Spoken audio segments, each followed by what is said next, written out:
Felipe Luiz deu sinal verde. Flamengo atrás de zagueiro, negócio sendo fechado. Várias outras notícias do Flamengo. Você que tá aí, torcedor rubro-negro, dá aquela moral de sempre, se inscreva no canal, meu filho. Botão aqui embaixo, se inscrever-se, aciona o sino da notificação, deixa o teu like, toca aí, meu parceiro, minha parceira. Tocou, então vai comigo, rubro-negro.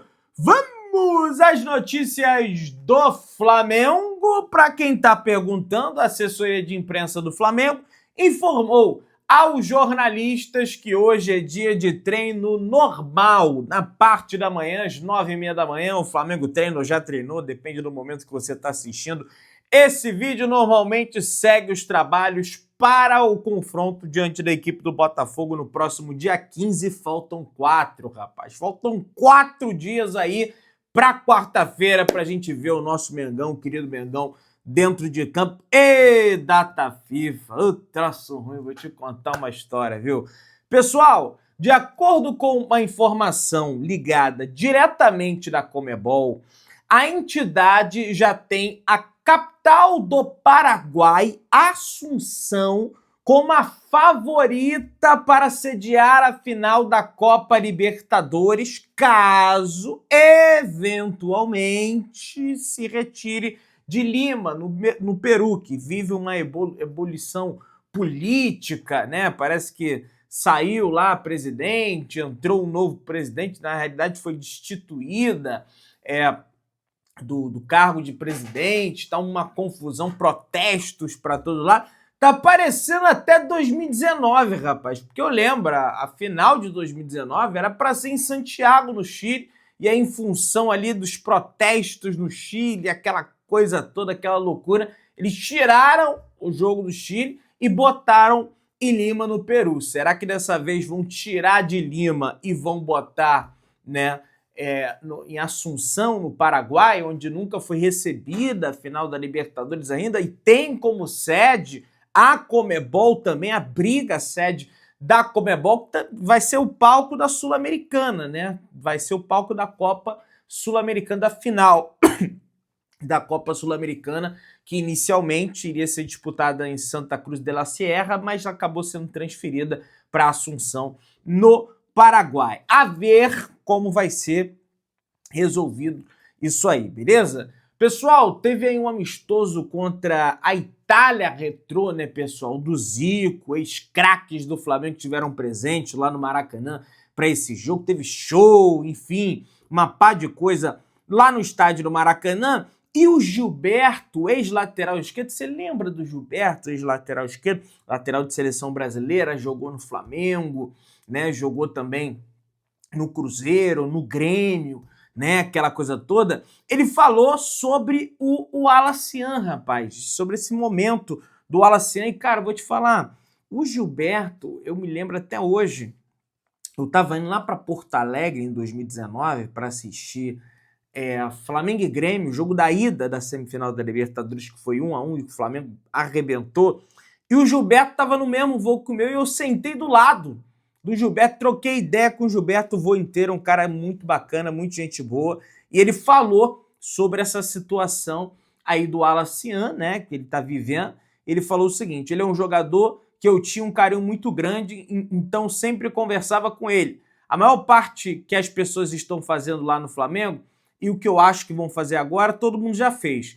O grande lance é ele saber ouvir, interpretar o que está recebendo e aplicar isso no dia a dia. Não adianta ele contratar um mentor, um padre, pai de santo, o que seja, se ele não entender o que está sendo passado para ele, falou o Gilberto. É um jogador que tem muito talento.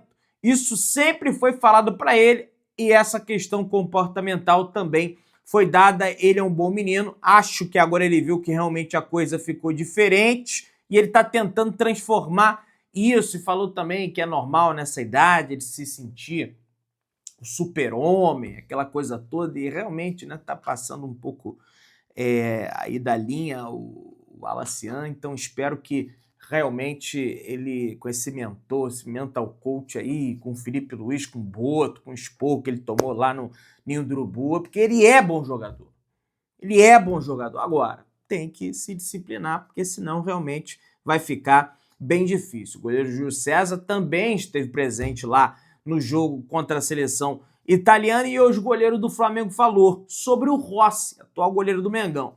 É um goleiro que vem mantendo uma regularidade muito grande. É importante porque jogar no Flamengo tem uma pressão enorme. E ele está fazendo um trabalho excepcional substituindo um ídolo como o Diego Alves. Falou o ex-goleiro do Flamengo, o Júlio César. Pessoal, cada dia que passa, a crise interna na arbitragem do futebol brasileiro, ela só aumenta. Pois é, minha galera, a crise aumenta a pressão em Rodrigo Sintra, que é o chefe da arbitragem da Confederação Brasileira de Futebol. Sintra, que assumiu o cargo em fevereiro, ainda na gestão do Edinaldo Rodrigues, se encontra na famosa Berlinda. Pois é, pessoal, em vias de cair.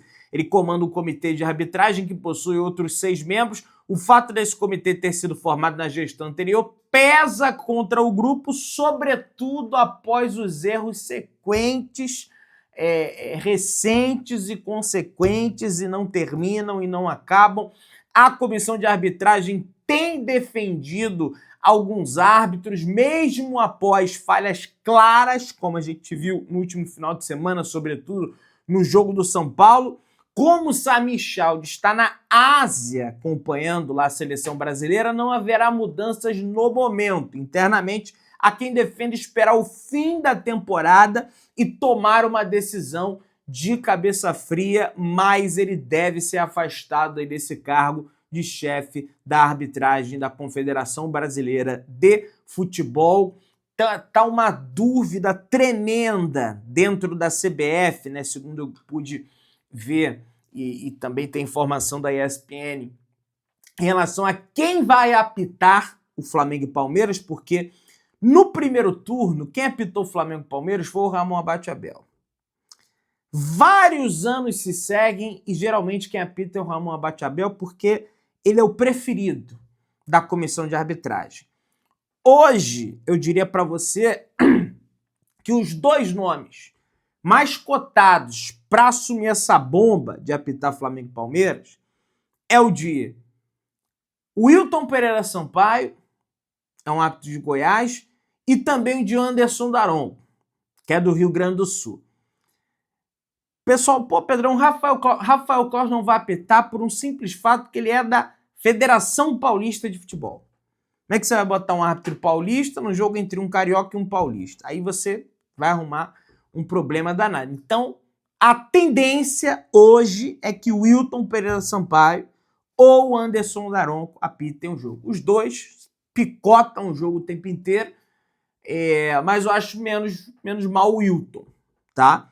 Pelo que tem disponível aí, tá? Não é nenhum elogio a ele, enfim, estão avaliando aí quem vai ser o cara. Tem o Klein também, o Rodrigo Rafael Klein, que é do Rio Grande do Sul também, está em ascensão segundo a CBF, não é segundo eu, porque para mim também é terrível, apita um monte de falta, picota o jogo todo, um negócio assim realmente terrível que a gente vê.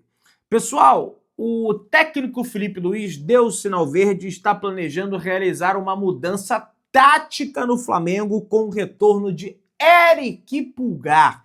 Pois é, pessoal, o volante chileno, considerado um jogador nível Barcelona pelo Felipe Luiz, era uma das peças-chaves, né, da equipe do Flamengo antes dele ter essa lesão no pé que afastou ele mais de 100 dias aí dos treinamentos com os companheiros, já está treinando normal com os seus colegas. No entanto, sua volta aumenta a concorrência, já que Saúl se firmou como titular absoluto, meio que ali na função do Eric Pulgar. O Saúl e o Jorginho, na realidade. Uma alternativa analisada pela comissão técnica, segundo o GE, é manter Pulgar, tá? E deslocar o Saúl um pouco mais para o lado direito do meio de campo, função semelhante à que Gerson exercia. Eu sou totalmente contra isso. Eu acho que o Felipe Luiz já teve a oportunidade, já usou o Saúl ali pelo lado direito e viu que não funcionou muito. O cara tá dando super certo na posição, para que vai fazer isso? Mas, beleza. Essa, aliás, era a ideia inicial, né, do Felipe Luiz quando o espanhol foi contratado, ser o substituto realmente do Gerson ali em relação à posição e atuar do lado direito. Mas depois ele encaixou, vai mexer no esquema. Para adotar esse novo formato, um dos pontos precisaria deixar o time, setor que hoje gera mais dúvidas no elenco, com Carrascal, Plata e Luiz Araújo disputando a posição. Você tem um Carrascal em franca ascensão atuando pelo lado direito, você tem um Plata que o Felipe Luiz gosta muito, você tem o Luiz Araújo que está retomando bom futebol, pelo menos nas últimas partidas, fez gol recentemente aí contra o Corinthians, então vai acirrar, né, a competição dentro do elenco do Flamengo. O bom é que são muitos jogos, vai ter jogo em data FIFA aí, tem que ver se o Pulgar vai ser convocado para a seleção chilena também, a depender aí do desempenho que ele vai ter, mas ele já não vinha, né, sendo convocado pela seleção chilena, não sei nem se está jogando amistoso aí, não vai para a Copa, mas deve estar jogando, deve estar aproveitando aí para fazer uma ferpela. Pessoal, jovens perdem espaço com Felipe Luiz e Flamengo chega a 2 meses sem jogador da base como titular. Pois é, minha galera. O último prata da casa a começar uma partida foi Everton Araújo, que chegou ao clube já no sub-20. Jogadores da base viveram polêmicas recentes, né? O Wallace, o Matheus Gonçalves, né? Ter postado em rede social, foi negociado pelo Flamengo. Então, realmente, por exemplo, o último a jogar de forma sequencial como titular realmente foi o Wesley, né? Que foi vendido para Roma. Everton Araújo também nunca mais jogou, o Wallace muito menos, mas Matheus Gonçalves foi vendido. Matheus Cunha, João Vitor e Cleide jogaram 6 jogos, Lohan foi emprestado, Guilherme foi emprestado, o Cholo, Daniel Salles quase não joga, o Pablo Lúcio, Joshua, João Alves e Vitor Hugo jogaram apenas uma partida, né? Uma escolha do Felipe Luiz. Eu acho que ele peca, sobretudo na questão da zaga, quando ele não utiliza muito o João Vitor, não utiliza o Iago, que poderiam estar à disposição ali do Flamengo, por exemplo, nesse jogo contra o Bahia. E eu falava, olha, uma hora vai precisar, precisou, porque o Léo Pereira estava suspenso, o Danilo foi expulso, e ninguém tinha entrosamento com o Léo Pereira, porque não joga, muito menos com o Léo Ortiz. Aí botou o Cleiton lá, sem entrosamento, sem ritmo de jogo, sem nada, foi um desastre. Acabou que o gol do Bahia foi em cima do garoto, mas agora não adianta também apontar o dedo, porque o treinador, não, vou apostar nesses dois aí e o Danilo de vez em quando ele estiver disponível. Deu problema, né? Deu problema. Governo do Rio de Janeiro inicia análise para possível venda de naming rights do Maracanã por dupla Flamengo e Fluminense, pessoal. Olha aí, Casa Civil estuda a legislação em tombamento sobre o nome do estádio que tem concessão a Flamengo e Fluminense até 2044. O Flamengo como o frente ali da concessão, o Fluminense está ali do lado do Flamengo, mas o frente realmente da concessão até 2044 é o Flamengo, concessão de 20 anos cedida a partir do ano passado, e a gestão de Luiz Eduardo Batista quer vender o nome do Maracanã, quer alterar o nome do Maracanã. Eu confesso para vocês que é uma missão difícil de fazer, porque, por exemplo, o estádio do Corinthians não tinha nome, aí virou Neoquímica Arena. O Morumbi, a Bis, ela teve uma grande sacada, botou o Bis ali, então a Morumbi só mudou um S, né? Só botou um S ali no final, então o pessoal acaba falando a Neoquímica, o pessoal fala Neoquímica. Você tem aí também Allianz Parque, desde sempre fala. O Maracanã, ele é muito entranhado. O Gordão até me deu a ideia, pô, Pedrão, Leitinã. De repente bota o Leitinã aí, que aí fica Maracanã. Você só bota ali um N no final, que é Nã, né? Leitinã, aquele leite em pó, Leitinã, que é caro pra caramba, inclusive, no mercado, né? Baixa o Leitinã aí. De repente funcionaria, mas tem que ver também. Agora, botar outro nome, será que as pessoas vão falar esse outro nome? Porque o Maracanã já tá ali na língua do povo, diferente da Arena Corinthians, diferente do Palmeiras. Aí tá até aqui o Instituto do Patrimônio Histórico e Artístico Nacional, o IPAM, em reportagem de abril no GE, respondeu que era possível adquirir o direito de exploração do nome Maracanã, mas alertava para o procedimento Eles falam, o IPAM esclarece ainda que qualquer alteração na identificação do estádio em sua fachada deve ser previamente solicitada e aprovada pelo Instituto conforme a lei, que estabelece que bens tombados não podem ser alterados sem autorização prévia da autarquia.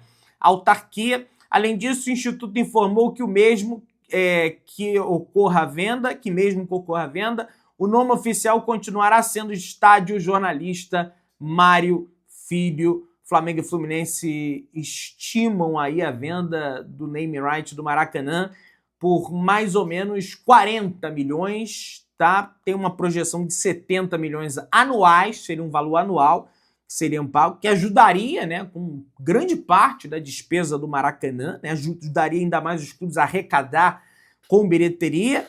Enfim, o governo do estado começou essa análise aí para essa possível venda do nome. Cara, eu acho que ajudando o Flamengo e o Fluminense tem mais é que vender o nome mesmo. Porque isso, Pedrão, é um nome histórico, não pode fazer isso. Mas quem vai ajudar o Flamengo lá a pagar o negócio? O governo do estado vai ajudar? Não vai ajudar. Para o governo do estado é um alívio. Isso aí está sendo administrado pelo Flamengo, porque na mão do governo é déficit, é prejuízo, né? Maracanã, o Flamengo deu uma boa ajeitada lá. Então, meu amigo, acho que tem que liberar o Flamengo. Agora, não sei se vai cair tanto assim na boca do povo. Enfim, tá aí a sugestão para a NAN, que quem sabe a NAN pode entrar aí para o Leite NAN para patrocinar essa parada aí. Pessoal, o negócio é o seguinte, o Flamengo, há um debate interno no Flamengo muito profundo, depois, sobretudo, dessa derrota para a equipe do Bahia, que o Flamengo não tem elenco, o Flamengo tem, mas para a zaga, né, em relação à zaga, o Flamengo não tem, o Flamengo tem um monte de atacantes, o Flamengo tem meio campistas, tem o Pulgar, tem o De La Cruz ali, que eventualmente pode suprir alguma coisa, bem ou mal tem o Alan, tem o Everton Araújo também. Agora, na zaga, o Felipe Luiz, ele realmente não confia em entregá-la aos garotos da base do Flamengo, João Vitor e o Iago, e o debate começa a ser acirrado pela contratação de um zagueiro e definido em torno do zagueiro a posição que será prioritária para o Flamengo contratar para o próximo ano de 2024 e, naturalmente, os esforços já começam a ser demandados a partir dessa temporada, né? Estamos aí no dia 11 de outubro, né? Mês que vem é novembro, dezembro, férias, e janeiro, meu amigo, já tem começando o campeonato estadual. E tem uma outra coisa, o campeonato brasileiro no ano que vem vai começar em janeiro. Ele vai ser antecipado, a CBF já anunciou o calendário, vai diminuir as datas do estadual, até mesmo em função da Copa do Mundo. Então tem que começar correndo o Campeonato Brasileiro. Então o Flamengo já está aí sondando o mercado em busca desse zagueiro. Fala-se muito no Vitão, né? Jogador que o José Boto até chegou a sondar, ele que contratou o Vitão na época do Shakhtar Donetsk. O jogador, a informação que eu tenho, que ele até queria vestir a camisa do Flamengo. O Flamengo queria entrar num bem bolado ali com o Internacional. Pô, você deve Thiago Maia, a gente abate a dívida e te dá um dinheiro, mas os caras não aceitaram. Estão devendo ainda o Flamengo, ele tem contrato com o Inter até o final do ano que vem. Então, de repente, aí uma sinalização de não renovação pode acarretar, pode ser um fator facilitador para o Flamengo conseguir essa contratação. E eu acho ele bom jogador, tá? Não acho mau jogador. Algumas pessoas falam em Pablo Mari, mas, gente, a questão não é dinheiro, o Pablo Mari, ele quer viver na Europa. Ele é espanhol, ele é europeu, ele não deseja voltar ao futebol sul-americano, ao continente sul-americano, ao Brasil, enfim, ele quer viver a vida dele lá na Europa e tá quietinho lá jogando na Fiorentina. O Vitão é uma situação um pouco mais viável, já que é brasileiro e tá jogando aqui no Brasil. Você que tá aí, dá aquela moral de sempre, se inscreva no canal, acione o sininho da notificação, deixa o teu like, tamo junto, saudações rubro-negras.